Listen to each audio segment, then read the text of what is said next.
श्री स्वामी समर्थ. चला तर आज सुंदर दिसणारे आणि सुंदर चवीला असणारे छान असे बीटाचे डोसे बनवूयात. करायला खूप साधी आणि सोपी पद्धत आहे. मुलं देखील नक्कीच आवडीने खातील असे छान बीटाचे डोसे. सोबत बटाट्याची भाजी आणि नारळाची चटणी बनवूयात.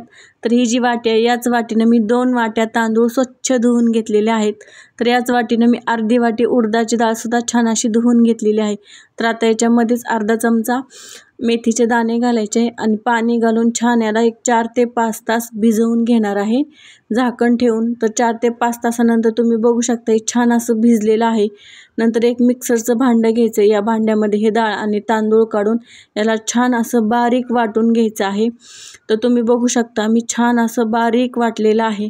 तर सगळंच डाळ आणि तांदूळ मी छान असं बारीक वाटून एका भांड्यामध्ये काढून घेणार आहे आणि एक 3 ते 4 मिनिटाला छान फेटून एक 7 ते 8 तास याला मी फर्मेंट होण्यासाठी ठेवून देणार आहे.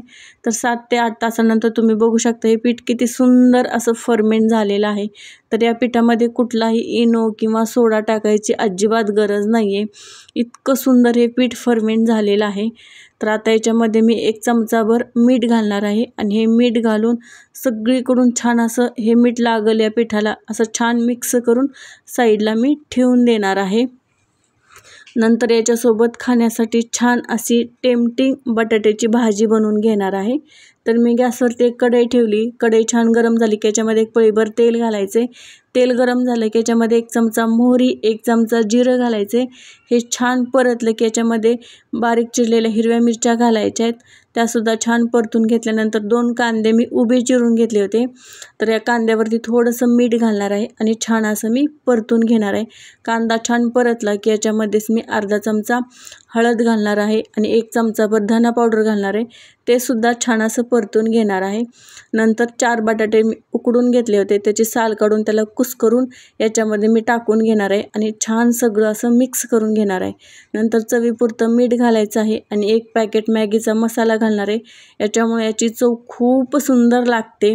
नंतर हे सगळं छान असं मिक्स करून घेणार आहे आणि वरतून छान अशी फ्रेश कोथिंबीर घालायची आहे. तर साधी सोपी पद्धत आणि पटकन होणारी बटाट्याची भाजी बनून तयार आहे. नंतर आता एक बीट मी साल काढून छान असं खिसून घेणार आहे आणि त्याचा ज्यूस एका गाळणीनं गाळून एका वाटीमध्ये मी काढून घेणार आहे. नंतर ते जे पीठ आपण ठेवलं होतं त्यातलं थोडंसं पीठ मी बाजूला काढून घेणार आहे आणि त्याच्यामध्ये हा बीटाचा ज्यूस टाकून त्याला छान असं मिक्स करून घेणार आहे. तर तुम्ही बघू शकता याचा रंग किती सुंदर आलेला आहे. तर आता याचा छान असा डोसा बनवून घेऊयात. तर डोसा छान असा पसरवला की हा डोसा जसजसा भाजत जाईल तसं याला रंग किती सुंदर येतोय तुम्ही बघू शकता. तर मस्त हा याचा रंग सुंदर दिसतो आणि चवीलासुद्धा खूप सुंदर लागतो. तर तुम्ही मुलांना असं दिलं तर मुलं नक्कीच आवडीनं खातील. तर याच्यासोबत खाण्यासाठी नारळाची चटणीसुद्धा बनवली. त्याला छान असा तडका देऊयात. तर एक छोटं पातेलं घेतले. त्याच्यामध्ये थोडंसं तेल, मोहरी घालायचे. मोहरी छान तडतडली की याच्यामध्ये थोडंसं हिंग घालायचं आहे आणि या चटणीवरती घालून छान असं मिक्स करून घ्यायचं आहे. तर या चटणीमध्ये नारळ, शेंगदाणे, लसूण, हिरवी मिरची, चिंच घालून मिक्सरवरती फिरवून घेतलेली आहे आणि त्याला छान असा तडका दिलेला आहे. नंतर आणखी एक डोसा मी असा बनवलेला आहे. तुम्ही बघू शकता हा सुंदर डोसासुद्धा बनवून तयार झालेला आहे. त्याला थोडासा मी खरपूस असा भाजलेला आहे. तर हा मस्त डोसे बनवून तयार होतात. तर याचं एक ताट बनवून घ्यायचं आहे.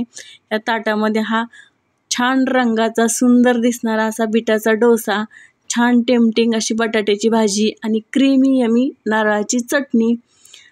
तर खूप सुंदर लागतो. तुम्ही एकदा नक्कीच ट्राय करून बघू शकता बीटाचा डोसा.